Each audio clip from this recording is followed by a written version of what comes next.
বর্তমানে সবচাইতে ডিমান্ডিং এবং হাইপে থাকা স্মার্টফোন আইকিউ নিউ 11। এটা 2026 সালে জাতীয় স্মার্টফোন হতে চলেছে। কারণ আইকিউ নিউ 11 তার প্রাইস পয়েন্ট থেকে যা কিছু অফার করছে অন্য কোনো স্মার্টফোন কোম্পানি এই ফিচারগুলো দিতে পারবে। আইকিউ নিউ 11 এর ডিসপ্লেতে রয়েছে ফুল এইচডি প্লাস 2K রেজলিউশনের একটি সুপার এমুলেট ডিসপ্লে, যা 1 বিলিয়ন হার্টজ কালার সাপোর্ট করে। 144 হার্টজ হাই রিফ্রেশ রেট রয়েছে।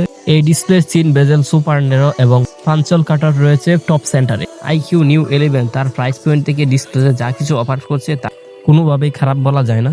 তারপরে আসি এই ফোনের সবচাইতে পাওয়ারফুল দিক, যা এই প্রাইস পয়েন্ট অন্যান্য স্মার্টফোন থেকে এই ফোনটাকে অনেকটা এগিয়ে রাখে।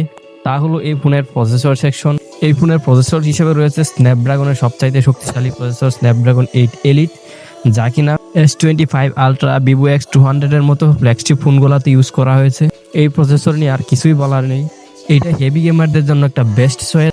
তার পাশাপাশি এটাতে ব্যবহার করা হয়েছে 7000 মিলিঅ্যাম্পিয়ারের একটা কুলিং চেম্বার, যার কারণে হেভি গেমিং এবং মাল্টিটাস্কিংয়ের সময় এই ফোনটা খুব বেশি হিট জেনারেট করে না। LPDDR5X এর আলট্রা র্যাম রয়েছে এবং UFS 4.1 স্টোরেজ টাইপ রয়েছে, যা গেমিংকে আরো স্মুথ করে তোলে।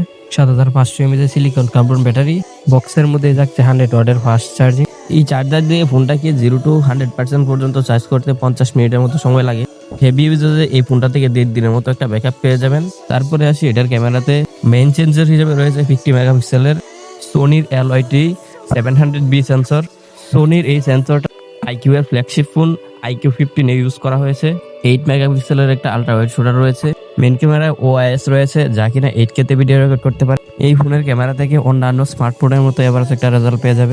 সেলফি ক্যামেরায় রয়েছে 16 মেগাপিক্সেলের একটা সেন্সর। এই ফোনে রয়েছে আল্ট্রাসনিক ফিঙ্গারপ্রিন্ট সেন্সর, যা এই প্রাইস পয়েন্টের অন্য কোনো স্মার্টফোনে নাই। IP68 IP69 এর রেটিং রয়েছে। আইকিউ নিউ 11 তার প্রাইস পয়েন্ট থেকে যা কিছু অফার করছে তা অবিশ্বাস্য। 2026 সালে এটা জাতীয় ফোন হতে চলেছে।